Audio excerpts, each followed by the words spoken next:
One of the issues that I found when trying to enable records management was the lack of current information about it. A lot of the sites that I went to actually described how to enable it based on the old Office 365 design. So this video will show you quickly how to enable rights management. So first of all, click on the app launcher and then select Admin Center.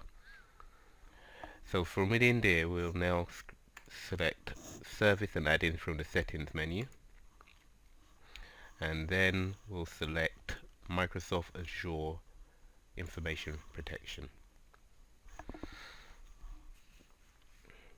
So from Microsoft Azure Information Protection, we'll select this link here,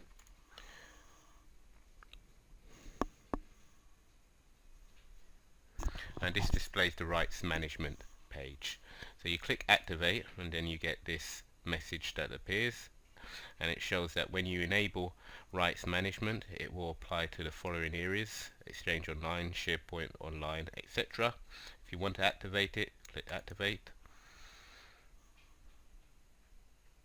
And that was quite quick, and you'll see that it now shows that rights management has been activated, and this is the same process you will follow to deactivate it.